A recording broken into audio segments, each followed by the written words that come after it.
Nos gustaría escuchar tu historia, creo que la gente que nos está viendo y escuchando también.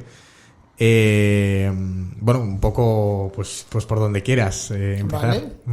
Pues nada, nací en un caserío, como os he dicho, y nací con un glaucoma congénito. O sea, el glaucoma, ¿qué es? Que hay un nervio óptico, que es la que lleva la información al cerebro. Desde que tu ojo ve, lo que ve hasta que llega al cerebro, pasa primero por la entrada de tu ojo, luego hay con unos líquidos, pasa por un nervio, y el nervio óptico es el que lleva la información al cerebro. Pues con el glaucoma, ¿qué pasa? Que se forma demasiado líquido en el globo ocular y ese nervio óptico se va muriendo. Si está en la tensión del ojo, que no es la misma que la tensión del cuerpo, te vas quedando ciego, ¿no? ¿Por qué? Porque el nervio óptico se va muriendo. Entonces yo nací con un glaucoma congénito y con 14 años perdí el ojo derecho después de un montón de operaciones, ¿no? Entonces nada, me quedaba el izquierdo, y hace 10 años...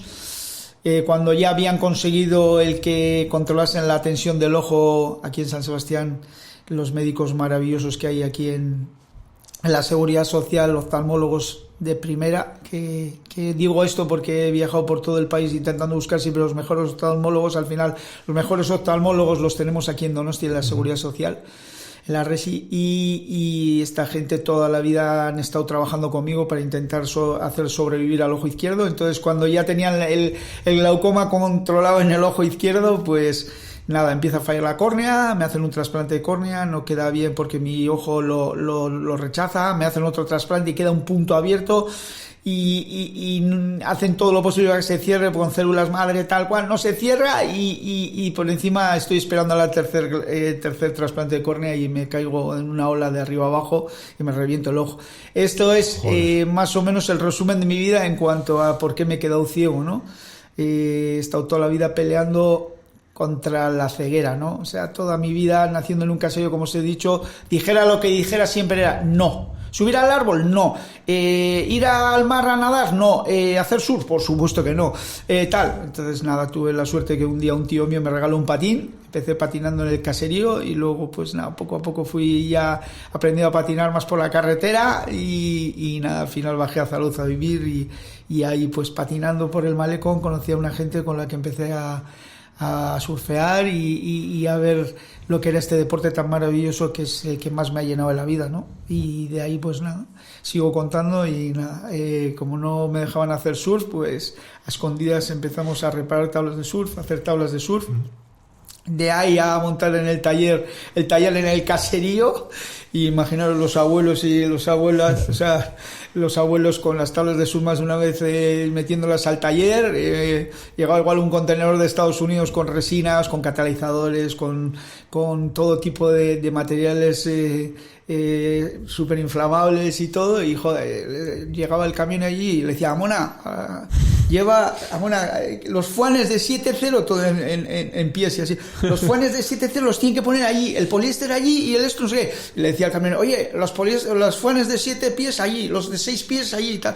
O sea, al final hasta los abuelos sabían lo que era una mezcla del hot cold, o voy a shapear una tabla, o voy a poner quillas, o sabían hasta cuánto duraban los procesos de secado y de todo. ¿Por qué? Porque al final me solía ir hasta hacer los amaiquetacos a casa de la mona entre mezclas de poliéster y tal, ¿no? O sea, al final, ¿qué conseguí? Que aparte de que tuviera todo prohibido en mi casa, a que todo el mundo, mi familia, entendiese que ya que no podemos con él, vamos a unirnos a él, ¿no? Y al final conseguí que abriesen sus mentes, y bueno, hay cosas muy bonitas como os digo, ¿no? Hacía una mezcla de poliéster, o iba con las tablas por el pasillo, y mi abuela vivía en una puerta al lado del pasillo y el taller lo tenía en otra puerta en el mismo pasillo.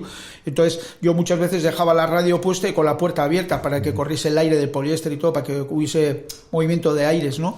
Y de repente la abuela me decía: Aitor, en euskera, ¿cuándo vas a venir a hacer amaiquetaco? Bueno, mona, tengo que dar un par de hot cots y ahora voy. Y entonces daba las mezclas de poliéster, iba allí, y ahí me ponía siempre huevos fritos con chorizo, como en Santo Tomás, en Chistorra, y me empezaba la abuela pues a contarme sus batallas, ¿no? Y mientras tanto se estaban secando las mezclas, yo estaba haciendo amaiquetaco, y ella me contaba su vida y yo la mía, ¿no? Ella, por ejemplo, me contaba cómo de repente vivía en unos montes, y para ir a por trigo para hacer pan, tenía que subir unos montes, volver a bajar hasta Zarauz, coger los sacos de trigo, montarlos encima del caballo y ir otra vez monte para arriba, monte para abajo, monte para arriba, hasta Izarna, ¿no? Que de Zarauz a Izarna ahora en coche tardarás unos 45 minutos así, yendo rápido, y ella en cambio bajaba a la mañana hasta Zarauz y volvía al anochecer hasta Izarna, ¿no? ¿Por qué? Pues porque bajaba en caballo montada sin silla ni nada, pero a la vuelta tenía que llevar los sacos encima del caballo, ¿no?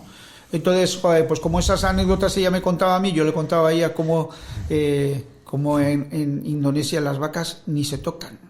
Las vacas van por la calle y los coches tocan la bocina y frenan para que la vaca ande tranquila, tal, y la abuela se partía la caja. Decía, Belitán, no puede ser. Y yo decía, joder, que son sagradas. Y bueno, sí, aquí también son sagradas, pero...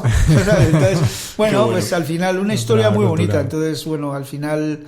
ya os digo, de tener prohibido hacer surf a ser toda mi vida, ¿no? Y la vida de todos los que estaban alrededor mío, ¿no? Más de una vez cuento que eso, ¿no? En mi casa se comía según las mareas, de tenerlo prohibido al final todo el mundo entendía que Aitor no iba a venir a comer a las 2, igual venía a las 4 porque la marea buena estaba a las 2, ¿no? Uh-huh. Entonces, bueno, al final es una historia muy bonita que por eso también, ya os he dicho antes de ponernos ante el micrófono, ¿no? Al final somos lo que somos por donde hemos pasado y por lo que hemos hecho en la vida, ¿no? Entonces creo que es algo muy bonito que cuando me cuentan, a ver, Aitor, ¿por qué es así? Pues cuento eso, ¿no? De dónde he salido, del caserío, que por eso creo que soy una persona que sé lo que es trabajar, y luego que nada me para. ¿Por qué? Pues porque he tenido una enfermedad que ya me ha dado bastante guerra y me ha intentado...